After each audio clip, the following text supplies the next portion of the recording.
দর্শক বলছিলাম সেতু ধসে যোগাযোগ বিচ্ছিন্ন হয়ে পড়েছে ৩০টি গ্রাম। দুর্ভোগের খবর জানাতে আমাদের সহকর্মী আমিনা বিলকিস ময়না যুক্ত হচ্ছেন সাতক্ষীরা থেকে।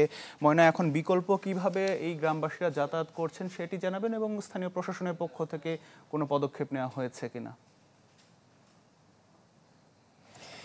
আতিক, আপনি যেমনটি বলছিলেন, আমি দাঁড়িয়ে আছি মরিচচাপ নদীর পাড়ে। এই মরিচচাপ নদীতে একটি দুটি নয়, ৭টি ব্রিজ ধসে পড়েছে ১ থেকে ১.৫ মাসের মধ্যেই।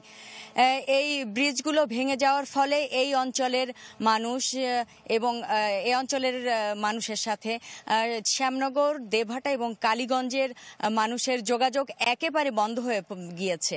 এখানকার এই পারে যে মানুষগুলো আছে এবং ওই পারে যে মানুষগুলো আছে, তাদের আত্মীয় স্বজন যদি মারাও যায় তাহলে তাদের দেখতে যাওয়ারও কোনো সুযোগ নেই। এই অঞ্চলের মানুষ এখন কি বলছে আমরা সেইটাই শুনবো। আসলে এই যে মরিচচাপ নদী ৭টি ব্রিজ ধসে পড়েছে, এখন কি অবস্থা আপনাদের?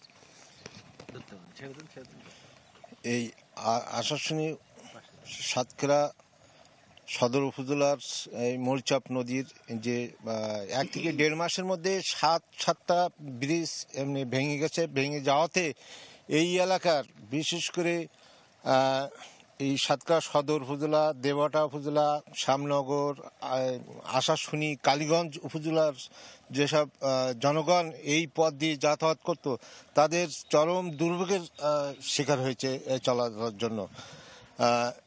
এই ব্রিজ ভেঙে যাওয়ার কারণেই দেখা যাচ্ছে যে এখানের কোমলমতি ছাত্রছাত্রী তাদেরও চলাচলের ব্যাপক অসুবিধা হচ্ছে আর কি।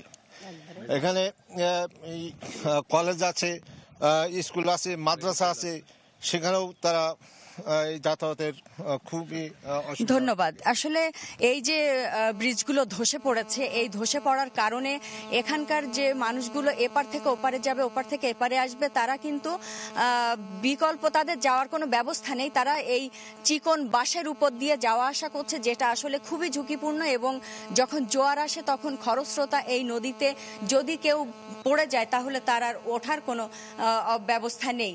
এখন এখানে কর্তৃপক্ষ বলছে যে মন্ত্রণালয়ে প্রস্তাবনা দেওয়া হয়েছে, খুব শিগগিরই ব্যবস্থা নেওয়া হবে। এই ছিল মরিচচাপ নদীর ধসে পড়া ব্রিজের সর্বশেষ পরিস্থিতি।